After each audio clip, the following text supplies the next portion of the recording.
Hi, everyone. I am going to be lecturing. This is number 11, and the title of the lecture is Conscientización, Silence to Words to Actions. And this is a sort of new section of the class or module where we're talking about conscientización.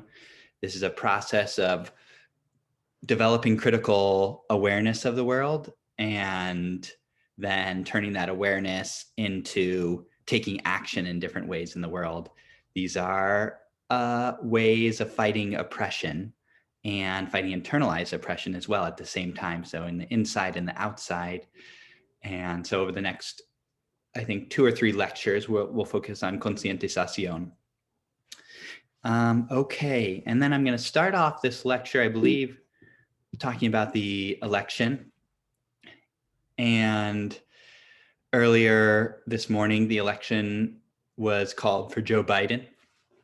And after 4 days of vote counting, and I am just going to give 3 of my immediate takes, and this will change, but in this moment, this is how I'm thinking about things, and maybe that'll be helpful to you to hear that. So the first one is, just the waiting has been a collective trauma. Take care of yourselves and others. So 4 years of presidency under Trump has been a collective trauma in so many different ways. And just this week has been a collective trauma in the sense of producing anxiety and not knowing. And those can be traumatizing. And I think they affect us in a lot of different ways. So I say just take care of yourself in this moment and do what you need to do to heal and to, just getting back to homeostasis, or a place where you can feel like you are yourself and the people around you are going through that as well. So that's the first thing that I want to emphasize. The second one is the coup-o-meter has gone down, but Trumpism are not going away. So this is the website, isthisacoup.com, has a coup-o-meter or coup-ometer, and they monitor the things that I've been talking about in class, whether or not a coup is likely, or this, out of the system authoritarian power grab that some people had been thinking that might be likely or might be a possibility with the rhetoric that Trump had been using. And thank God it's gone down. And a few things have indicated that actually it went up on the first night of counting, because Trump said that he was winning or had won, and in spite of election fraud, all of which were lies. So that pushed things up, and that was scary. However, the next couple of days, that narrative has only been parroted by the real diehards on the far right, and the sort of more moderate right has not carried that narrative, and has carried the narrative that there has not been election fraud, and have been congratulating Joe Biden. So that's really good. That it looks like if Trump decides to not leave and tries to continue, it looks, at least from right now, that wouldn't be supported by large sections of sort of the center of society. And so that's something that is a real good sign, although, every day changes. So we're going to have to pay attention, and going to that website, isthisacoup.com, is a real good place to monitor that. Trump and Trumpism are not going away. That Trump got over 70 million votes is concerning, and there's a lot of reasons for that. But if you're voting Trump, you're ignoring racism and ignoring sexism and ignoring oppression. And that's very concerning, even if one is not necessarily actively doing those things. Or so that's concerning for sure going forward. And there's no easy answers there. Deeply divided country. And yeah, we will talk more about that as this course goes forward. Trump himself, even if he steps down, is likely to be continue to be a narcissist and a bullhorn, and still will have a lot of power. So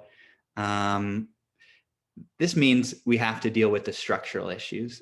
That Joe Biden is, an important step, but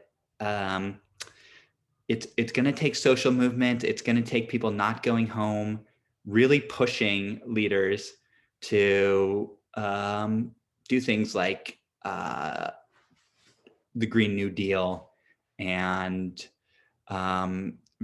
deep reforms, if not abolitions, to repressive institutions in society. So that the work is still cut out going forward.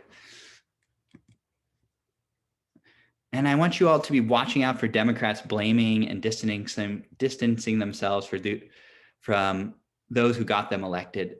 And what I mean by that is progressive people, youth, people of color.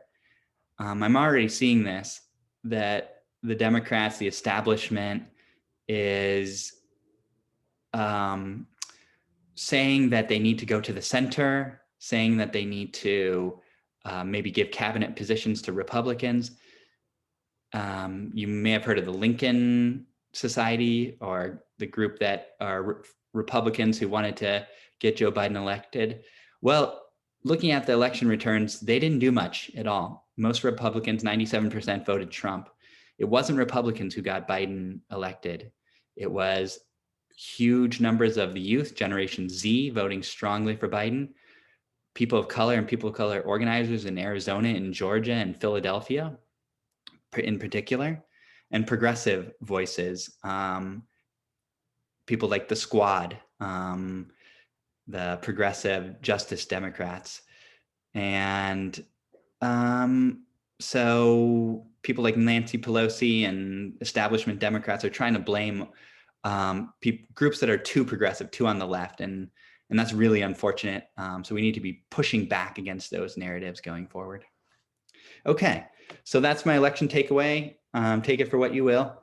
I'm going to get into the election now, or sorry, the lecture now, and talk about the chapter that we read for Friday by Quiñones Rosado. And he's talking about structural racism and then talking about conscientización, or consciousness in action. So structural racism, we've talked a little bit about this in this class, but let's talk about it a little bit more. And it's a very important topic, that racism shows up in people's prejudices, but it's really so much deeper than that. And it's baked into the structures of US society. And Quiñones Rosado defines structural racism as white supremacy enforced by the state. And I want to give you some statistics that just show that. And you likely have seen some of these, but why don't we look through all the ways that racism and racial disparities are structured into state apparatuses. Here is the US prison system as one, and you can see on the top line, men in prison, that white men in the center, 1 in 17 white men are in prison, which is extremely high in a society, but sorry, not in prison right now, but a lifetime likelihood, which is still very high. 1 in 3 Black men, which is just absurdly high and extremely dangerous for our society to be imprisoning so many Black men. And then 1 in 6 Latino men in their lifetime. Those are all really, really high. For women, it's 1 in 111 white women, 1 in 18 Black women, and 1 in 45 Latina women. So you can see the racism that, and just to be totally clear, this isn't because people of color are more criminal or committing more crimes or something like that. Crime rates are the same across groups, if not even higher for whites in society. This is about criminalization, the ways that the state and the state apparatuses goes after people of color. That's a big topic, and we don't quite have the time to get into it, but yeah, it's reflected in all of our readings. So that's the criminal justice system, structured white supremacy. Let's look at wealth in this country, the racial wealth gap.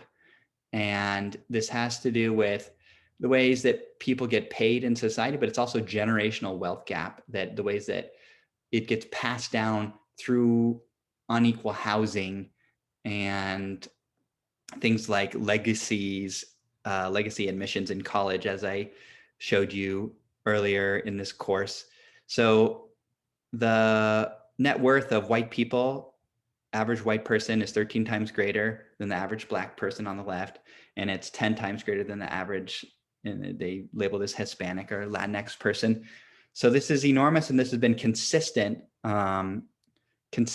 since in this graph over the last 30 years, but pretty consistent over the last 70 years and even longer. And this has a lot to do with, again, gentrification, or before that, redlining, and the ways that white people were given opportunities to own houses and people of color were not, and build equity that way.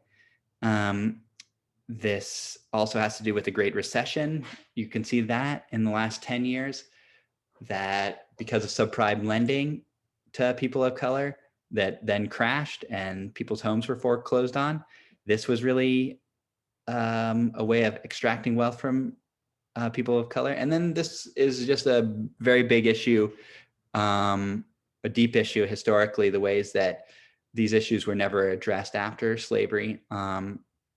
And instead, what happened was the Jim Crow era. So Michelle Alexander's book, The New Jim Crow, looks at a lot of this, and I highly recommend it.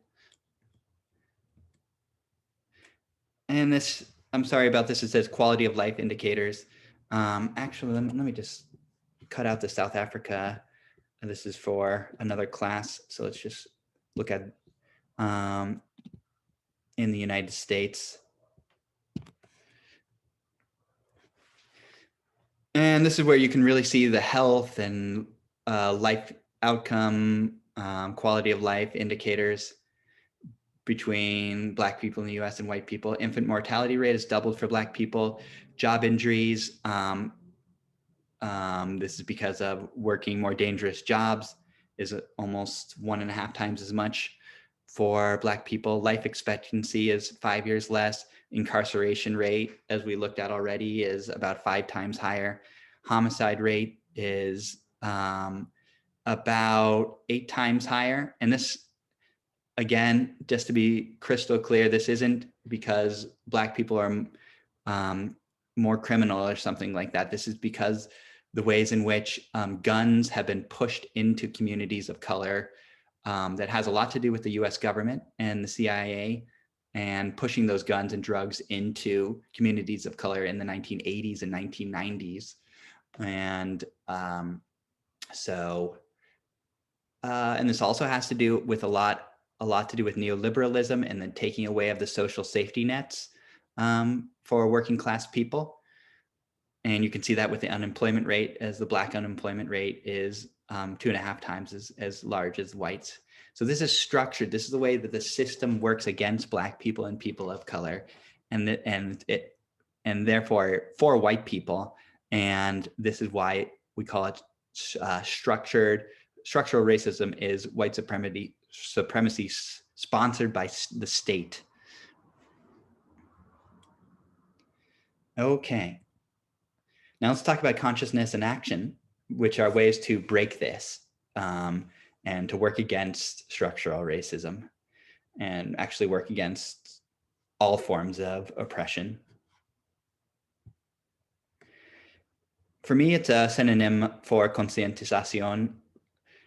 Quiñones-Rosado talks about that it's based on concientización, and I think that the difference might be that he has a little bit more emphasis on action, and yeah, but they're very terms that are very akin to one another. He defines it, or part of the definition of consciousness in action is liberation occurs when consciousness and will, the awareness, volition, attention, and intention come together in deliberate, discipline, and sustained ethical response. So ethical response, social justice is an ethical response.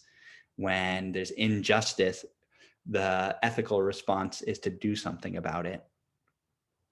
So he breaks this down sort of into a cycle of perception, recognition, understanding, and then responding. And then it goes back to perceiving, recognizing, understanding, and responding. And so it seems like the first step in order to do something about injustice and oppression is perception. A person has to see that there's something happening, or that something that's happening in society is connected to racism. So perceiving it is first seeing that it exists. And for people who are privileged, they often don't even perceive it. They might live in bubbles that they don't see and don't experience the racism themselves.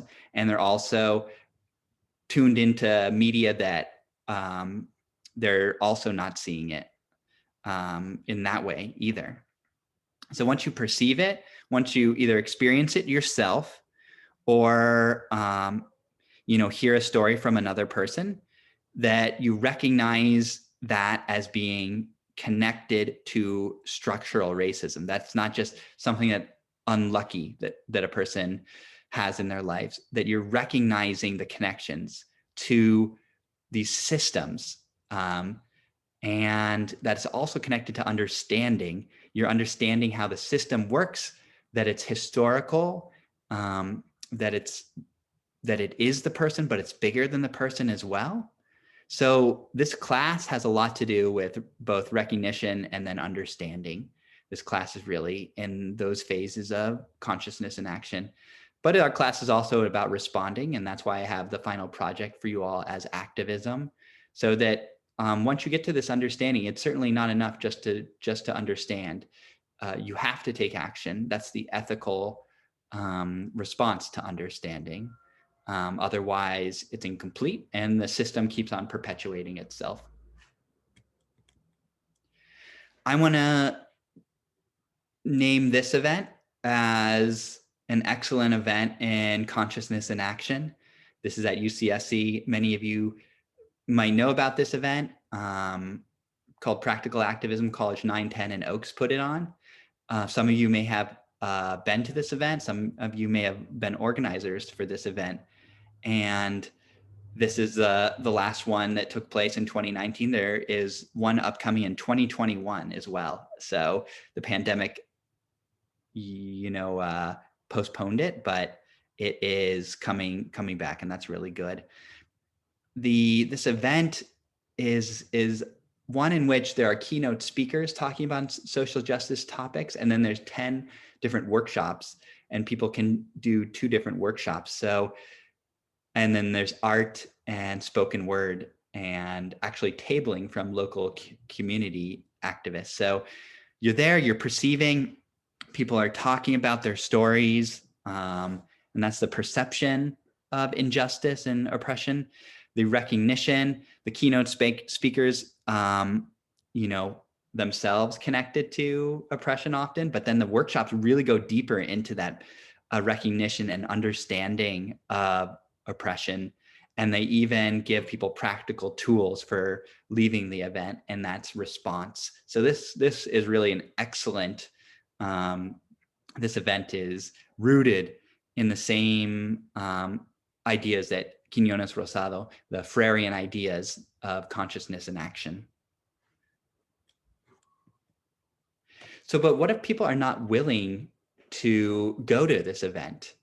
Or what if people are not willing to listen to stories of oppression, and they have been brainwashed and internalized a lot of these messages about oppressed groups, that it's their fault, that there's something wrong with the groups, but there's not anything wrong with society. What if people are not willing to listen or to hear stories of oppression? What do we do then? So the consciousness and action model is great for people who are like, have some willingness, even if it's not much. But for people, there's a lot of people in society who are not willing, and the election showed us that, and if we didn't know that already.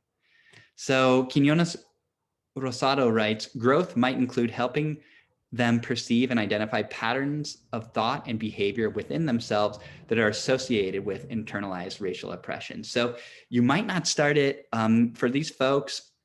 I mean, we all probably have people in our family that are at this stage, not willing to engage these ideas. So Quinones Rosado recommends that we start with trying to help people perceive, internalize racial oppression within themselves, either as an oppressed person or as a privileged person. And instead of showing people statistics or how racism works in society at large, starting with the self seems really important. It's also really difficult. People are often not willing to start with themselves as well. So this can start with us ourselves, starting with our own self-sharing and telling of our own stories. And that's a really powerful place to start. And hopefully people, if we ask people to listen to us, most people, even that they're not willing to engage in consciousness and action, are willing to listen to our stories if they're family members. And so this is very dangerous, can be dangerous as well. So I'm not saying to you, I'll just go do this willy-nilly. This is vulnerable. This is, opens you up to being triggered or traumatized by opening your own self-sharing. So it's a difficult place to start as well.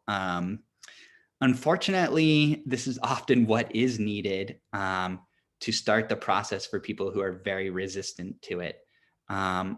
So I'm not saying that you should do it, because I want you to take care of yourselves, and people should only do this if they're well resourced to do it and supported to do it. But it does require more of us taking these risks. Yeah, stories are more powerful than statistics. Statistics can help later in the recognition and understanding phases, but to help people start to perceive injustice and oppression, then it really has to start with stories.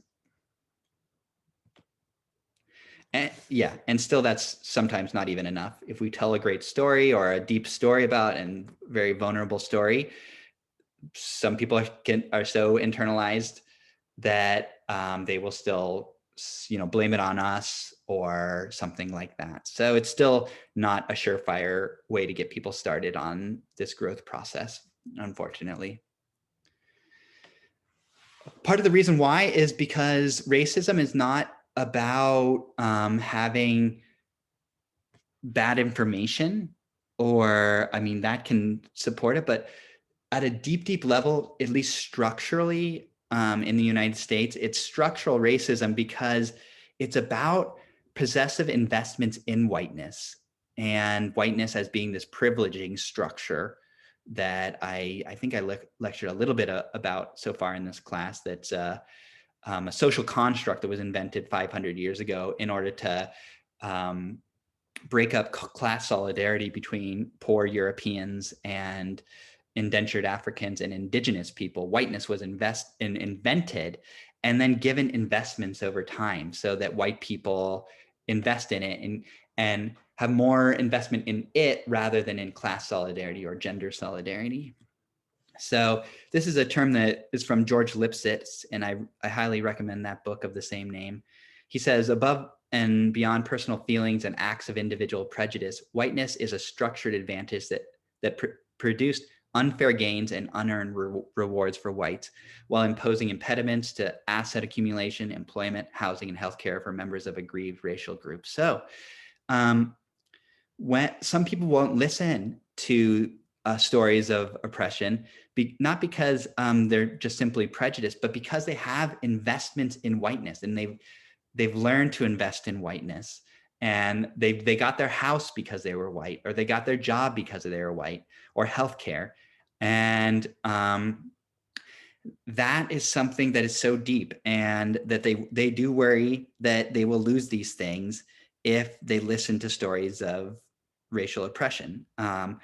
And so much of the right is based on this, and telling white people that those stories don't matter, and instead they should think about these other things: employment, housing, healthcare, and that other people are trying to steal these things from them.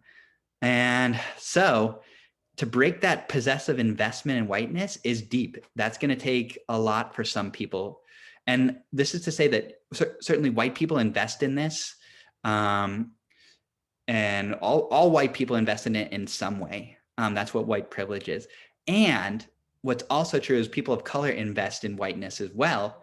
And even though ultimately people of color do get burned by this often, there are sort of enticements, lures into whiteness, maybe through colorism, where fairness of skin tone can lure fair-skinned people of color into some of these racist aspects of whiteness, or just investing in types of work that promotes whiteness. So perhaps in the prison industry or policing, those are different institutions that protect whiteness, and having a job in those industries is a form of possessive investment in whiteness. So people of color are always recruited into these jobs to protect whiteness. So only when people see their investments in whiteness, or how their investments in whiteness hurts others, can they start to change. And so I have an example of this. So this is an 8-minute clip. So change is always possible. So this is, even in the hardest, people who are most resistant to change is always possible. The case study is the former Nazi, Derek Black. Here's a headline: Derek Black grew up as a white nationalist. Here's how he changed his mind. I'm going to play this. Be watching for what I've lectured on in this: the possessive investments in whiteness, how he started changing, and then him engaging in consciousness in action, perception, recognition, understanding, and then action.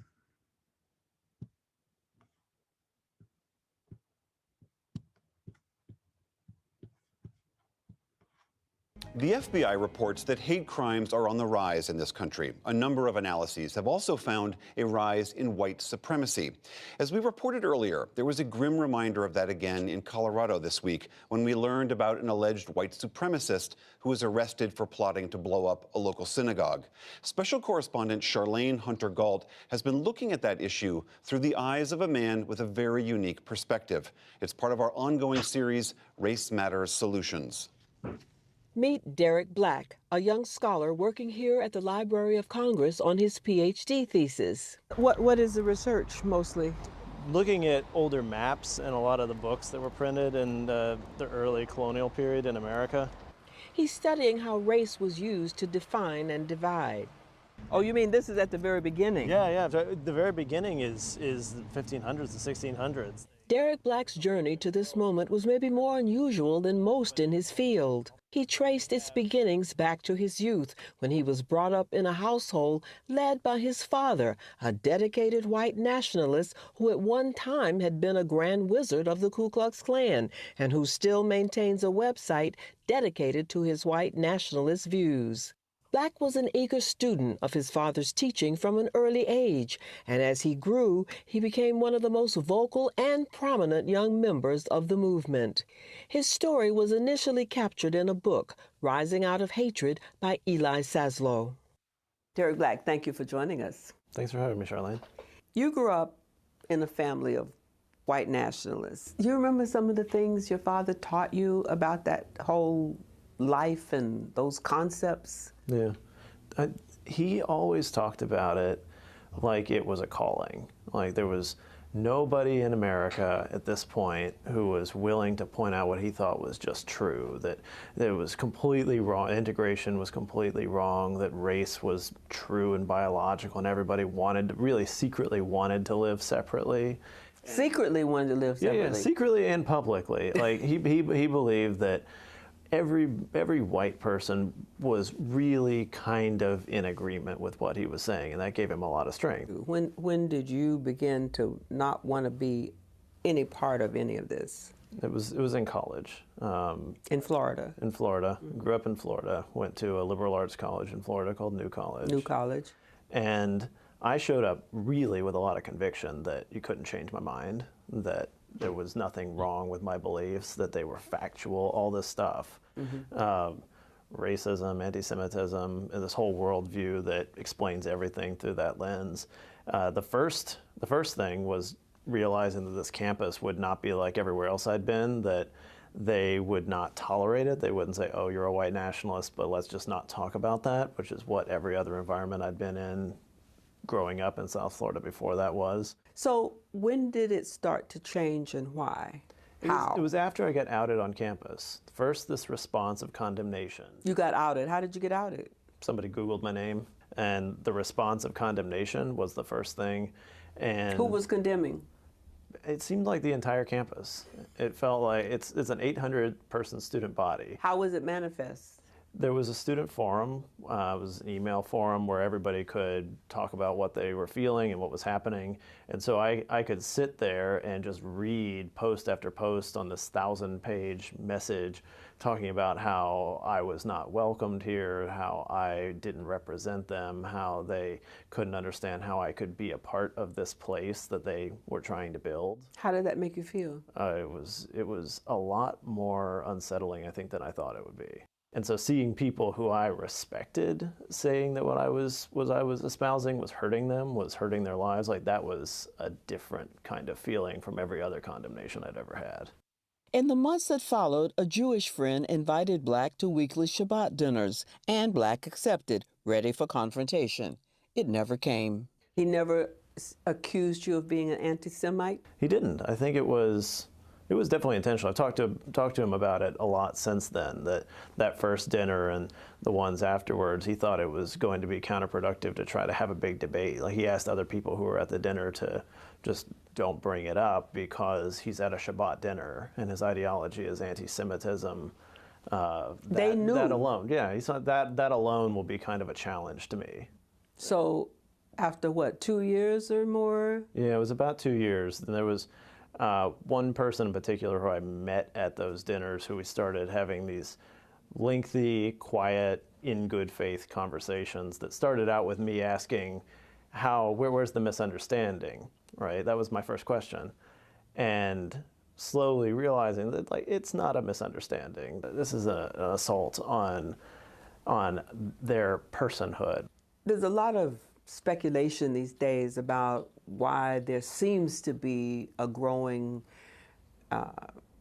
population of white nationalists, white supremacists, and the argument is that they are fearful of becoming a minority in a country where Black and brown people are becoming the majority, say over the next 30, 40 years.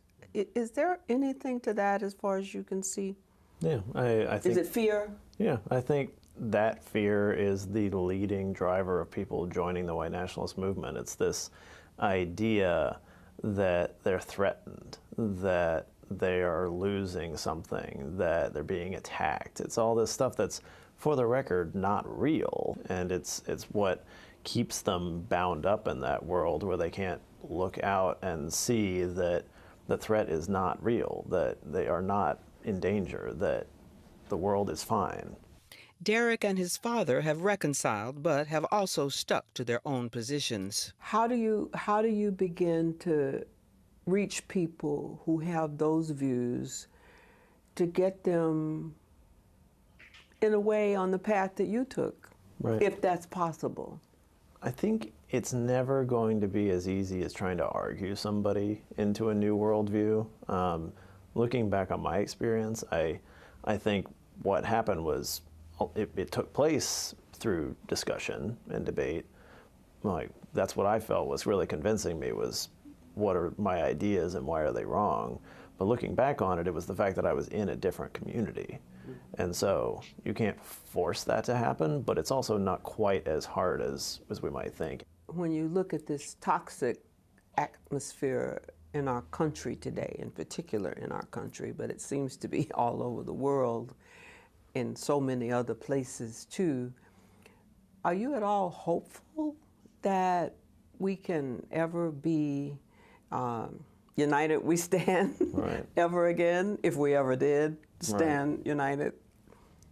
I mean, I find it difficult to move forward and be engaged without having some sort of hope, because I think that you can see hope in every individual person who comes to a new understanding or thinks about things or changes. And so that's always my advice to other people who are at a loss for what should we do, is just start with one person that you have a connection with, and that's the most important and powerful thing you can possibly do.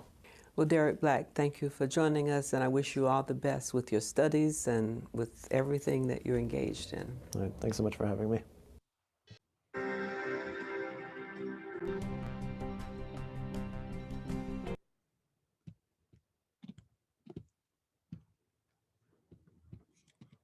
Okay. Just to end the lecture, let's see, here I am. And so I hope you noticed that he talked about, it wasn't people showing him statistics or arguing him. It was joining a community. And also it was that, that forum where a lot of people he respected were calling him out.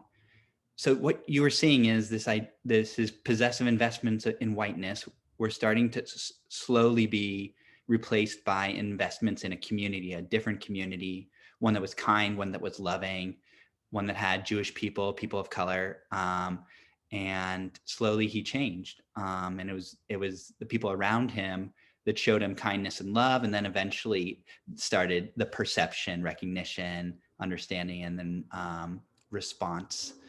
So, yep, I hope that leaves you feeling inspired. Even the farthest right person, or most person invested into whiteness can change, and yeah, that means a lot. So, you all take care, and I will see you soon.